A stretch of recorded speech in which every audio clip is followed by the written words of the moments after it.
अब empirical formula कैसे find करना है? जो भी आपको एटम दिया हो, इसको आपने 6 के साथ डिवाइड करना है।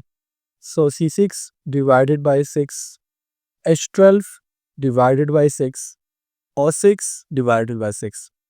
6 6 के साथ कैंसिल, 6 2 आर 12 और 6 6 के साथ कैंसिल से क्या हो जाएगा? CH2O से अस्सलाम वालेकुम। Hope so all of you will be doing great. Students, आज की इस वीडियो में इंशाल्लाह हम navy civilian test experience of 8 अगस्त 2025 को डिटेल के साथ कवर करेंगे। अच्छा, आज का जो डे है ये फ्राइडे है, ठीक है। और आपको पता है कि फ्राइडे को आप लोगों का टेस्ट कंडक्ट किया जाता है। सैटरडे और संडे, चाहे आप एयरफोर्स का टेस्ट दे रहे हो, नेवी का टेस्ट दे रहे हो या फिर आर्मी का टेस्ट दे रहे हो, सो सैटरडे और संडे तमाम जो सेंटर्स होते हैं ये क्लोज्ड हुए होते हैं, तो सैटरडे और संडे को टेस्ट देने ना जाया करे। सो चले आइए अपने वीडियो को start. First MCQ is Aslam hide himself blank the table. अब यहाँ पर आप लोगों ने चूज करना है प्रीपोजिशन को। स्टूडेंट्स, इंग्लिश के एमसीक्यूज में आपने दो बातें याद रखनी है। आप बकाया कोई भी एमसीक्यूज ना देखो अगर आपके पास टाइम नहीं है, लेकिन आप लोगों ने प्रीपोजिशंस और आर्टिकल के एमसीक्यूज लाजमी देखने हैं। इससे आपके पेपर में एमसीक्यूज लाजमी आता है। अब यहाँ पर अगर हम करेक्ट प्रीपोजिशन की बात करें तो वो है अंडर द टेबल। रीजन क्या है कि वो टेबल के नीचे छुपा। सो नीचे के लिए हम इंग्लिश में जो वर्ड यूज करते हैं वो है अंडर। एक इससे रिलेटेड सेकंड एमसीक्यूज आता है कि Aslam hide himself blank the wall. अगर टेबल की जगह वॉल आ जाए, like Aslam hide himself blank the wall, से फिर आपने वहां पर क्या चूज करना है? फिर वहां पर चूज होगा बिहाइंड। लेकिन यहाँ पर चूंकि टेबल की बात की जा रही है, सो दैट्स व्हाई हमने अंडर का वर्ड यूज किया। MCQ number 2 is he did well in the test. What is well in the grammar? अब मैंने आपको प्रीवियस वीडियो में वर्ब, एडवर्ब, नाउन ये चीजें समझाई थी। अब क्या कहा जा रहा है? He did well in the test, यानी उसने टेस्ट में अच्छी कारकिर्दगी की। अब यहाँ पर जो वेल है ना स्टूडेंट्स, ये बेसिकली आपका एडवर्ब है। देखिए, हमने देखा था कि वर्ब क्या है। वर्ब को हम सिंपली एक्शन वर्ड कहते हैं।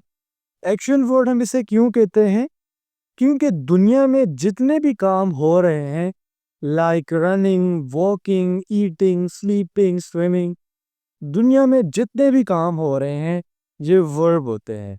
और ऐसे वर्ड्स जो वर्ब के मीनिंग को मॉडिफाई करे, ऐसे वर्ड्स को हम एडवर्ब का नाम देते हैं। अब यहाँ पर चूंकि वेल डिफरेंट है, लेकिन मोस्ट ऑफ द टाइम जो एडवर्ब है ये एल वाई के साथ फिनिश्ड होते हैं। जिस तरह हमने कहा ना स्लोली, क्योंकि लास्ट में क्या है? एल वाई है।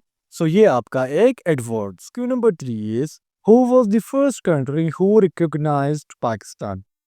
सो रिकॉग्निशन से मुराद क्या है? जब भी कोई कंट्री आज़ाद होती है, ठीक है, किसी हाल सल्तनत से, किसी खास कंट्री से, तो उसको आइडेंटिफाई करना, उसको एक्सेप्ट करना एज एन इंडिपेंडेंट स्टेट, ये हर मुल्क नहीं करता, ठीक है, कोई ना कोई मुल्क करता है। सो पाकिस्तान जब 14 अगस्त 1947 को मोहरे वजूद में आया, तो सबसे पहले इस बात को कबूल किया था ईरान ने, यानी ईरान ने पाकिस्तान को 14 अगस्त 1947 को इंडिपेंडेंट स्टेट माना था। Number 4 is shirt is to dress as mango is to. So देखिए स्टूडेंट्स, शर्ट जो है ना ये आता है ड्रेस में, और मैंगो आपका क्या है? ये फ्रूट्स है। अब लेट्स सपोज अगर कहा जाता shirt is to wear, then fruits is to eat, ठीक है। सो मैं यहाँ पर लिख लेता हूँ शर्ट हम क्या करते हैं? वेयर करते हैं। तो फिर हम मैंगो का क्या करते हैं? इसको हम ईट करते हैं। Number 5 is control plus T is shortcut की यूज्ड फॉर। सो जब भी स्टूडेंट्स आप एक्सेल को खोलोगे और वहाँ पर आप कंट्रोल के साथ टी को प्रेस करोगे, सो आपके सामने न्यू टेबल क्रिएट हो जाएगा। अगर आपने न्यू वर्ड बुक खोलनी है सो आपने कंट्रोल के साथ एन को प्रेस करना है। अगर सपोज करे कोई वर्ड दिया गया है, मैंने कहा बिलाल, ठीक है, इसको आपने इटैलिक में चेंज करना है। सो कंट्रोल प्लस ए के साथ इसको सिलेक्ट ऑल करेंगे और जब आप कंट्रोल के साथ आई को प्रेस करेंगे तो ये इटैलिक में चेंज हो जाएगा। और अगर आपने किसी फाइल को, किसी पेज को प्रिंट करना है तो आपने कंट्रोल के साथ पी को प्रेस करना। Question number 6 is which one is different from the rest. You are given 4 options और इसमें से आपने एक ऑप्शन चूज करना है जो बकाया से डिफरेंट है। गिवन ऑप्शन में जो अंक है यहाँ पर डिफरेंट है। रीजन क्या है? ब्रदर, मदर एंड फादर ये एक ही फैमिली से बिलोंग करते हैं, जबकि अंकल यहाँ पर डिफरेंट फैमिली से बिलोंग करते हैं। सो दैट्स व्हाई अंकल यहाँ पर different. Question number 7 is which of the following is material noun. So noun है क्या? Noun is the name of place, person और थिंग। इन तीन चीजों की जब बातें हो तो हम कहते हैं कि ये नाउन है। फिर नाउन के अपने टाइप्स है। अब अगर हम मटेरियल्स की बात करें, मटेरियल्स क्या हो सकते हैं? थिंग्स हो सकते हैं लाइक शुगर, सॉल्ट। यहाँ पर बात की जा रही है मिल्क की। सो मटेरियल नाउन जितनी भी चीज़ें आप देखते हैं, ball point, notebook, eraser, milk, Honey, ये क्या, ये आपके मटेरियल नाउन है।